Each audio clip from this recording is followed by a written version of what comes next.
Hi, I am Debbie Rodriguez, and I am so excited to be here today. I'm so thankful that I was invited to speak on live Facebook with the library. It's so exciting. The Moreland Library. Thank you so much for this opportunity. So, like I said, I'm Debbie Rodriguez. I am coming to you live from Mazatlan, Mexico. I'm an author. I am a humanitarian.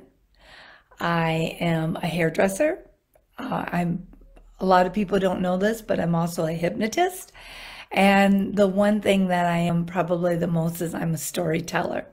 So I'm just really I'm excited to be here. I'm excited to share my new book with you, The Moroccan Daughter, right here. This is like my new baby, right? You know how we love all our children the same, but there's something pretty special about the baby. So this is my newest, and I'm so excited. So I'm also the author of The Little Coffee Shop of Cabo. You may know me from that, and I'm so delighted. I'm so delighted to tell you about this book. So also, I want you to feel free to ask any questions that you would like. I will answer them at the end, of the session, or whenever you want. So I am just here to do whatever needs to be done. So the one thing, I've got a few notes here, so if you see me looking down, it's just so I don't ramble on and on. So again, feel free to ask me any questions, and I want to tell you what is so special about this book. Number one, it's a book about secrets. I mean, we all love secrets, right? It's full of long-held secrets. It's full of forbidden love. The forbidden love is always kind of juicy, right? But it's the forbidden love. It's the clash of cultures. The interesting thing about Morocco, and this is where the book takes place in Morocco, is sometimes I feel like, it has one foot in Africa and another foot in Europe. And so often there's that kind of clash of the new versus the old, the modern. It's that clash sometimes that makes things, brings attention. So it's about the strength of family. The Moroccan culture is so rich, it's so full, and it's so, the strength of the families are amazing. And it's all set in this most spectacular backdrop of Morocco. My favorite place, I have to say, in the world. I'm in Mexico right now. I'm in Mazatlan, Mexico, and it is 6:34 in the evening on a Friday night in Mexico. It's beautiful here. It's sunny. It's wonderful. But I have to say, other than, my beautiful town of Mazatlan, Morocco is definitely one of my favorite places on the planet. It's so diverse. It's so full of history. It's so full of color and flavor and sound. And it's like everything that fills you. It's not dull. There's nothing dull about Morocco. It's just full of color. And I I fell in love with Morocco years ago, and it's such a joy to be able to put place a book with the backdrop of Morocco. Now, Fez is where the main area of where it is. Uh, and Fez is this stunning Medina that is, I want you to visualize. It's a gated city. It's over, there's no cars allowed in the city. It is little alleyways, like 9,000 little alleyways.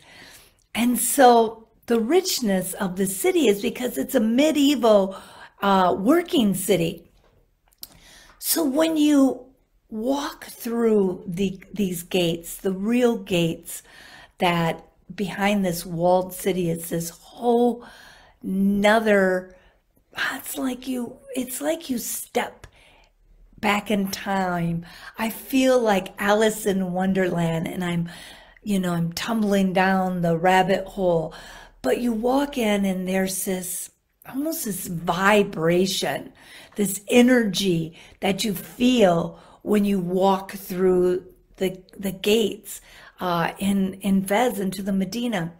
So the first time that I had walked through those gates, I thought, would it not be just the most amazing place to tell a story?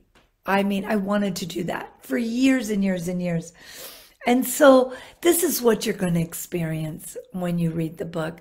You are going to tumble into Fez, and you will be able to smell the smells and taste the food. It's so rich. I wanted to bring this to the readers. Also, if you've read Island on the Edge of the World, this book was the last one before the Moroccan Daughter. I have two favorite characters in this book, and they're Bee and Charlie. Well, Bee and Charlie are also their grandmother, granddaughter, hairdressing duo. And they travel with you in the book, and they reappear in the Moroccan Daughter. So that's kind of fun. Taking this journey with them because they're familiar, and especially if you read, definitely don't need to have read Island on the Edge of the World, but if you've read it, it's like, for me, Bee is probably my number one favorite character in the world. She is funny. She is colorful. She is everything that I want to be. She is older. She's in her 70s. She's a quirky hairdresser, so I may aspire to be her one day. She is full of life. She is a medium. She likes tarot cards. She wears turbans, big clunky jewelry, scarves. She is funny. She is, she can say, I love having older people in my books because they can say things that others cannot. And so she is all these things, right? Hairdressing, I've been a hairdresser all my life. And so I love having hairdressers in the book. And so Bee and Charlie coming back from and joining in the Moroccan Daughter is such a treat for me. But the thing about Bee also is that she's blind. She wasn't born blind. She has become blind because of her illness in her eyes, and so experiencing Morocco and these Medinas. Now, another thing about these Medinas is you think about this. First of all, they're small. They're the pathways that you're getting in are very, very narrow. There's no cars, there's donkeys. So I'm going to tell you a little bit more in a little bit. But to experiencing this from B's point of view was it was a challenge from in telling the story from a blind person's point of view. But I'll tell you a little bit about that secret in just a minute. But another reason is I was able to, the culture in Morocco is so amazing, and the people are so friendly, and it's so diverse in so many ways. The countryside, the cities, the shopping's absolutely fantastic.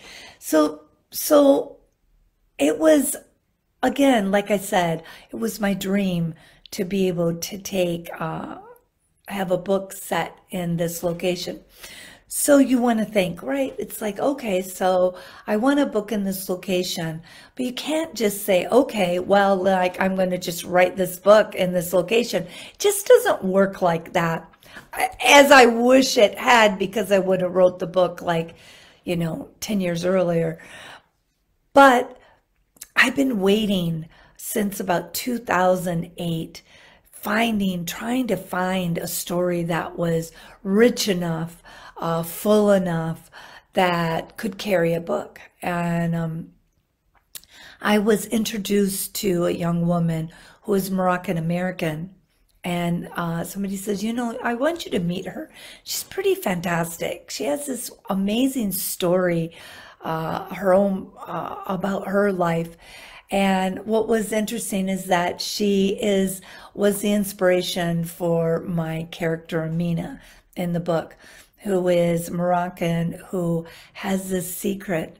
The book is full of secrets, but she carries this secret with her of a man she had married in the United States. So she's a young woman that went to school in France and fell in love with an American boy, and she went to school there, and so she came to the United States, but she has this secret. So the traditions in the family, right? She's going against her culture of her family arranging the marriage.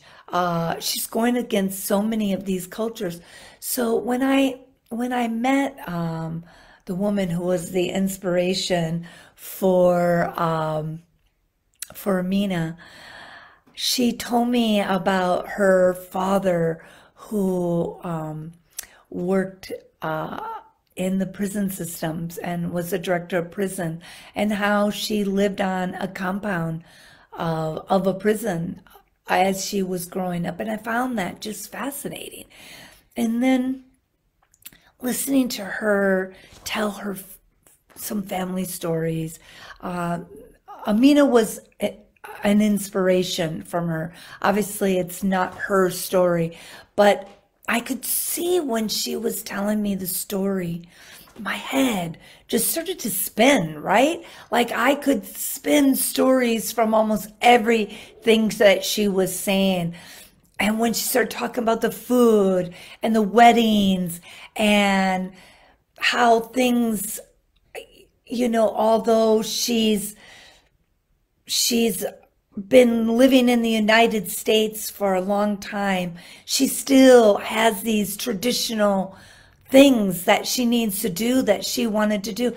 And so this young woman, she stayed with me throughout the entire project of the Moroccan Daughter, and was such she consulted, and she was so full of so much amazing history.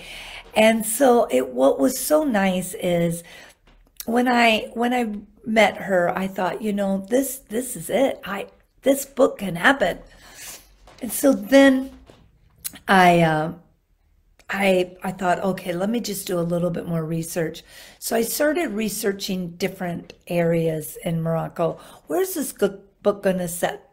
I knew Fez was going to be one location, but to make it more interesting, I thought, let's have a second location. And I came upon this village, this mountain village area called Emishil. And they had this whole Romeo and Juliet story taking place in this town. They have literally a wedding festival.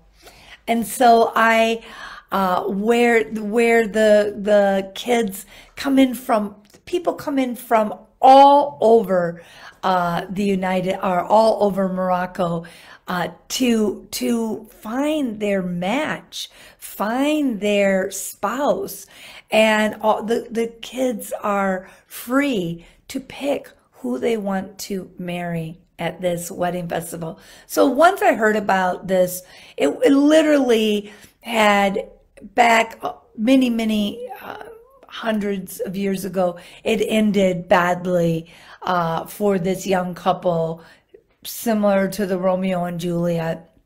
And so the villagers said, you know what, this isn't going to happen anymore. We're going to do it differently. And so then they now have this 3-day festival. So I was sold then. I knew that I could find a story within all of this.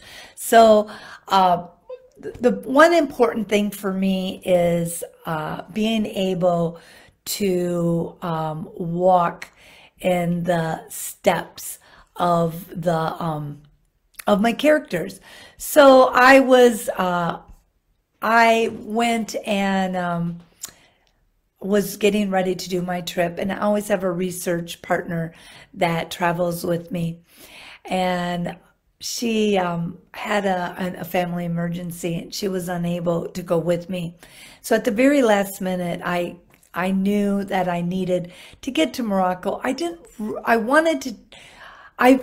I needed help. I knew I needed help researching this book. And so two of my girlfriends came with me, Eliza and Linda. Well, when we began to walk into the Medina of Fez, which everything was walking, lots of walking, I realized at that time that it was exhausting. Like getting anywhere in Fez was really hard work.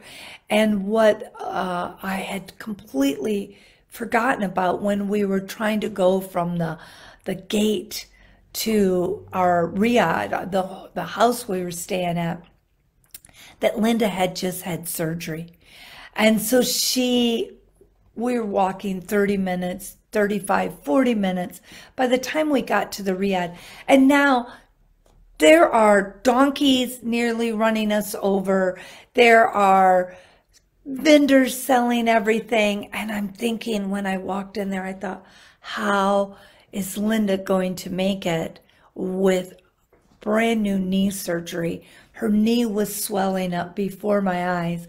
How is my blind character B going to make it? How is she going to do this? How is she going to maneuver in this Medina?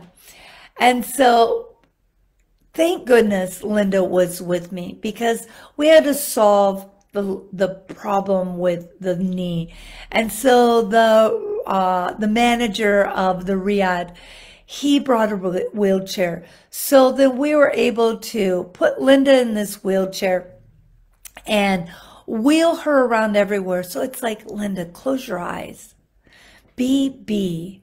And that's exactly what she did. And so when you read the book, you'll see that things, you really just get transplanted right into Morocco, because it was so amazing to be able to experience Morocco and Fez with your eyes closed. And I mean, it's bad for Linda's knee. and, having to deal with that. But oh my goodness, if she had not been with me, I'm not certain that the book would have been as rich. And I mean, the visuals, when you're describing it from a point of view of somebody, a blind person. So that was really, that was amazing. It turned out so well, which felt like disaster in the beginning because I thought, why was I crazy thinking that B, a blind person, older, can maneuver in the Medina? And you know what? It worked. And it will be hard for you not to fall in love with B. Everybody falls in love with B. She's funny. And then we everything that we went through, and I went to the wedding festival, which was spectacular, up in the mountains. But we walked through in the footsteps of the characters. And there was this one kind of funny story. So I'm going to read a little bit, and then I'm going to tell you. So now I'm with my girlfriends, right? And two of them. And I'm like, you know what? I know that B is going to have an experience in the hammam. Now, a hammam is a public bathhouse. Now, I personally have done my best to avoid having to public bathe anywhere. Not my thing. I wasn't so certain that I wanted a stranger to scrub me down, but I knew that B was going to have this experience. So I told my girlfriends, I said, listen, so we need to check out every hammam we can possibly check out. So by the time we left Morocco, I pretty much had most of my skin scrubbed off. I had more, I public bathed with my girlfriends more than any of us really wanted to. But it was funny. We laughed. We were definitely disruptive. But it was, I mean, what do you do, right? It was just one of these really, really funny moments, to say the least. And so I wrote about that because, and so when you read this part, know that this is coming from my point of view in a way. So I'm going to just read this. B held her muscles tight upon the rubber mat beneath her bare butt. The steam was suffocating, claustrophobic. She tried to relax, even meditate a little, but all she could think was about taking her next breath. Tiny rivers of sweat were beginning to flow down her face, body, tickling her belly, her back. But B didn't dare to move for the fear of sliding across the tile floor like a greased pig. She wrinkled her nose, wiggled a little, and tried again to breathe. Suddenly she found herself sputtering and blinking her eyes with this lukewarm water being poured over her head. Samira laughed. What the hell? B shook her head like a dog after a bath. Tell them to warn me next time, would you? She heard the sound of the bathhouse attendant's plastic shoes retreating across the wet floor. Relax, Lullaby, Samira instructed. It is good for you. You're naked too, aren't you? I don't really want to be the only one. I took my clothes off in the changing room like you. Everybody did. It's fine. There are no men allowed in here at this time. B could hear the murmur of women's voices around her, chatting away in the sweat box of a room.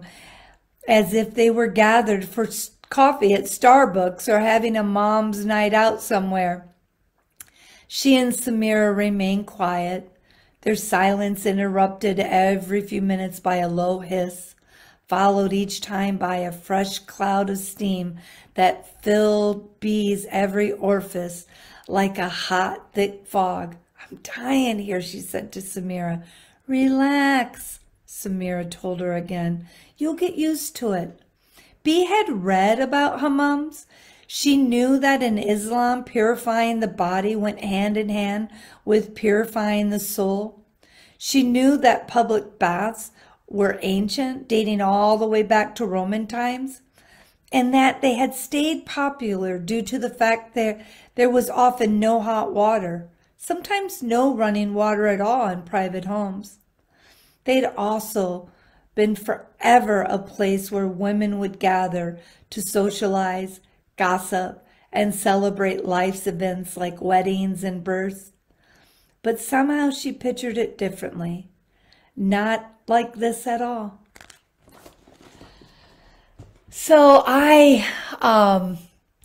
so happy that I was able to spend some time with you. I am supposed to be answering questions, but I cannot seem to figure out where the questions are on this. Oh, wait a minute. There they are. So, thanks, Heidi. So I already kind of told you about how the book was researched. The book that I enjoyed the most researching, I will have to say, was The Moroccan Daughter. That was because I'm in my favorite place in the world, right? So I hope someday that I can like move there like for 3 months out of the year, and it was just wonderful. So I also want to say, if you have any questions, feel free. If you have questions, then you watch this video, you know, when I'm obviously not live. Feel free to put them in there and I'll be checking it, and I can answer whatever questions you have. I have Facebook, Deborah Rodriguez, author, and Instagram. I'm very active on all my pages. Instagram is Deb, DEBB_Rod, ROD. Go ahead, and I would love to answer any of your questions anytime. And I want to thank you. You know, I could just drone on forever, but I'm going to stop now. I want to thank you for joining me, for spending this, I think, in Australia, this Saturday morning. Thank you so much. And I am going to go now. And I think that it's time to have a nice Friday evening with my grandkids. So thank you so much, and I will see you later. Bye for now.